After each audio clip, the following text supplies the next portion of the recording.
Hi. We're in a new chapter, Chapter 6 of Walter Rauschenbusch, Christianity and the Social Crisis. That's page 287 of the original edition. The chapter is entitled, The Stake of the Church in the Social Movement. The demoralization of society, which we have tried to bring before us in the preceding chapter, ought to appeal most powerfully to the Church. For the Church is to be the incarnation of the Christ Spirit on earth, the organized conscience of Christendom. It should be swiftest to awaken to every undeserved suffering, bravest to speak against every wrong, and strongest to rally the moral forces of the community against everything that threatens the better life among men. But in addition to the call of unselfish duty, the Church may well hear, in the present crisis, the voice of warning to it to guard its own interests. The organized Church is a great social institution, deeply rooted in the common life of humanity, and if all other human life about it suffers through some permanent evil, the Church is bound to suffer with it. It holds property, it needs income, it employs men. Therefore, whatever affects property and employment will affect the Church. Its work is done on human material. Anything which deteriorates that material impedes the work of the Church.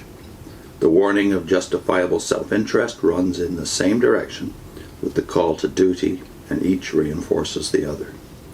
In this chapter, I propose to set forth this aspect of the situation. It is not the highest line of appeal, but it well deserves consideration, not only by those whose professional interests are bound up with the Church, but by all who believe that the Church propagates and perpetuates the religious life, and that its vitality is of importance to the higher life of humanity.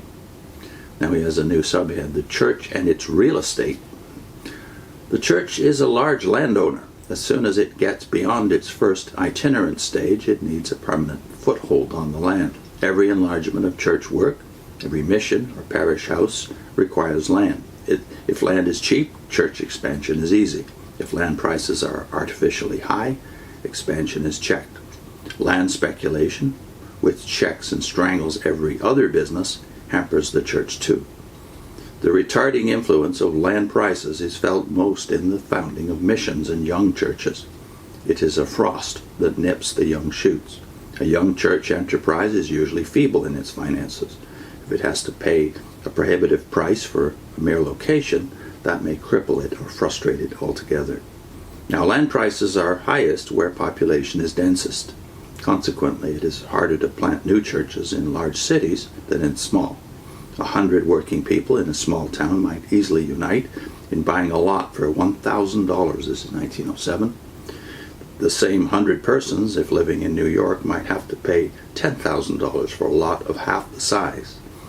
But the denser the population, the more unwholesome are the moral influences, and the greater is the need of religious work. Thus, land prices act as an automatic brake on church extension, and this brake presses the harder, the steeper the uphill grade is which the Church has to climb. This is one simple explanation of the fact so often lamented that the Church does not keep pace with the population in large cities. A certain church in New York 50 years ago planted a number of missions in the growing suburbs of that day by holding cottage meetings in the homes of its members and renting vacant stores in which it organized Sunday schools. Several of these missions developed into vigorous churches. 40 years later, the same church desired to resume its early missionary career, but its members now lived in tenement houses, and the cheapest store in sight cost $600 a year. It was numerically and financially stronger than in its early days, but rent had increased faster than the ability of the church, and high rent quenched its missionary impulse. The pioneer work, which formerly rested on the spontaneous zeal of plain people, becomes dependent on the assistance of wealthy individuals or city mission organizations. That conduces to prudence and also to officialism. Of course, single churches may profit by the land system, which hampers the church at large. A church occasionally sells its old site at an enormous increase and builds luxuriously in a new neighborhood on the proceeds. Several denominations in New York City are forging ahead of others, not simply by superior spiritual efficiency, but because they have long had an endowment in city land and are able to feed their religious work with the unearned increment created by the community. In general, our land system works against the great majority of churches which have to live from hand to mouth.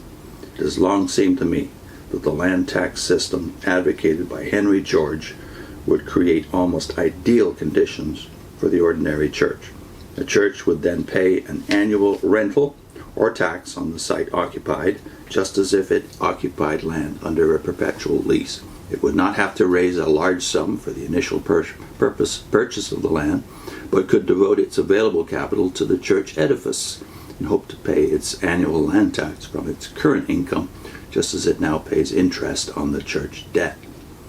The needs of modern industry shift and change the population. They denude the country and gather the people about the shops and mines. They invade a residence neighborhood with factories, scatter the old population, and fill the chinks between the shops and warehouses with a population of lower grade and perhaps of alien faith and tongue. This affects the churches profoundly. Fine old country churches are left high and dry. When a trust transfers a shop to another city, some church may be left behind, like Rachel mourning for her children. Protestant churches wake up and find themselves in an Italian or Jewish neighborhood. All the endless labor and love which pastor and people put into the erection of a new church home may serve only for a few years, and then the location will have to be abandoned and the edifice sold for second-hand building material. The interest of the church is in stability of population.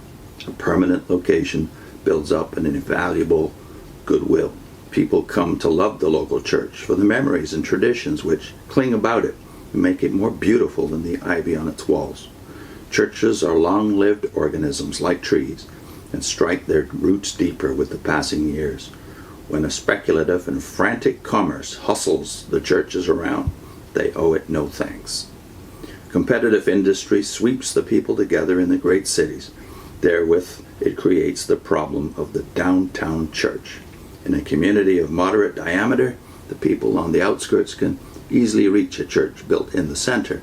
When a city grows very large, the outer fringe of homes drifts ever farther away from the ancient churches that stand in heroic loneliness, like the Roman soldier dying on guard at Pompeii.